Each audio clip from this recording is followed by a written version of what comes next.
І от ввечері з'явилася інформація про те, що на Алтаї горіла резиденція Путіна. І з'явилися фотографії у телеграмі від того, як це виглядало.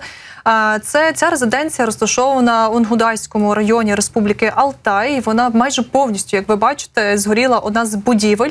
І от, власне, про це повідомляв телеграм-канал «Сирена» з посиланням на знімки блогерів, які десь підійшли і вдалося їм сфотографувати оцю будівлю. Що потрібно розуміти, що згоріла споруда на території резиденції. Взагалі, офіційно це санітарно-курортний комплекс «Алтайське подвір'я», який належить «Газпрому», але для звичайних росіян він, звісно, що закритий. І от в ньому дуже часто відпочиває Путін. Інформація про засекречене будівництво в цьому районі з'явилася ще в 2010 році, і на цей проект витратили близько 3 мільярдів рублів. І от про зв'язок цього комплексу із Путіна неодноразово розповідали місцеві опозиційні діячі. І от також, що такий цікавий факт цього комплексу, який так трохи підгорів, як ми бачимо, ЗМІ кажуть, що до комплексу входить спецгосподарство з фермою, де видобувають екстракт рогів оленів. Так, вам не почулося, саме так. І от, як писали раніше російські ЗМІ, Путін, він дещо цікавиться нетрадиційною медициною. Він взагалі багато чим нетрадиційним цікавиться, але от, зокрема, от нетрадиційною медициною, і він любить купатися в оцих екстрактах саме на території цього комплексу. І от розслідувачі у 22-му році повідомили, що якраз Путіна в поїздках супроводжують 10 лікарів саме до цього курорту, а сам він цікавиться цією нетрадиційною медициною і от приймає ванни з екстракту рогів оленів, зокрема саме у Алтаї у цій резиденції. Ну, як бачимо, трохи ця резиденція постраждала, так доволі серйозно постраждала. Одна із будівель практично повністю згоріла. Немає жодної офіційної інформації про те, що там відбулося. Все, що ви щойно бачили, це виключно фотографії блогерів місцевих, які підійшли десь туди і змогли сфотографувати ту пожежу, яка там відбувається. Що насправді відбулося, чи це був підпал, чи якесь там замикання, чи ще щось, невідомо. Ну і навряд, скажімо так, офіційна влада Росії буде коментувати, що там трапилося з оленями на Алтаї в резиденції Путіна.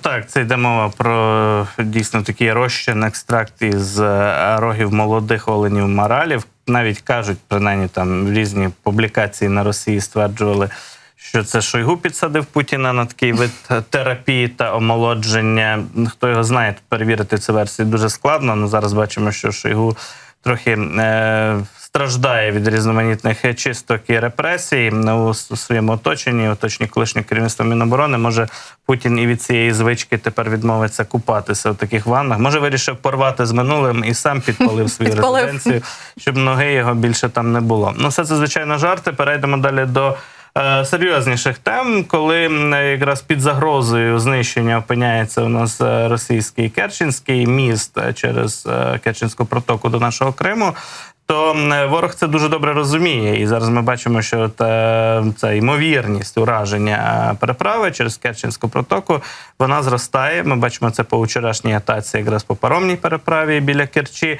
Росіяни вже тривалий час готують собі альтернативні різноманітні можливості доставки і боєприпасів, і живої сили на фронт, на український південь, на Приазов'я. Для цього реанімували, запускали залізницю поблизу Маріуполя, в бік Волновахи, в бік на захід, туди до Мелітополя і на північ до Донецька. І от на якому етапі цей проєкт, будемо далі говорити із Дмитром Забавіним, депутатом Маріупольської міської ради, в нашому ефірі. Дмитре, вітаємо вас, доброго ранку і слава Україні. Доброго ранку, героям слава. Дякую, що відгукнулися на наше запрошення. Отже, знову ж таки, з'явилися нові свіжі публікації про те, як там у ворога просувається підготовка якраз залізничних гілок, ліній на Донеччині, на півдні Донеччини. Що вже зараз можна сказати? Чи справді якісь ділянки біля фронту цієї залізниці працюють? Чи окупанти пробують що з нею перевозити? Ну і якщо прийняти до уваги це припущення, що принаймні дійсно найближчим часом може бути завдано ударів по Керченському мосту, то чи готова альтернатива у ворога? Чи можуть вони користуватися повноцінною залізницею, зокрема поблизу Маріуполя? Окупанти дуже занепокоєні ситуацією. Ми бачимо це з повідомлень маріупольців щодо завантаженості основної артерії. Це автошлях з Новоазовського району через Ростовську область, через Маріуполь, далі на Мелітополь, на Вугледарський напрямок. Відповідно, окупанти, скажімо так, занепокоєні тою ситуацією, що відбувається, тому вони зараз використовують на повну потужність, наскільки це можливо, автошлях.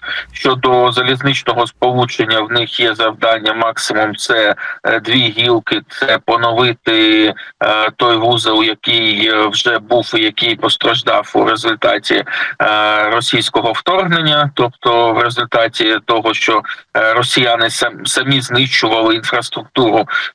І це так, от те, що ви зараз показуєте, тобто стара гілка і нова гілка, одна дійсно проходить поряд з лінією фронту, і відповідно, скажімо так, і багато речників Збройних сил України наголошували на тому, що незрозуміло, на що сподіваються окупанти, якщо українська бавовна може влучно бити далеко у тил, далеко у тил окупантам, то те, що проходить поряд з лінією розмежування, відповідно може бути знищено дуже легко.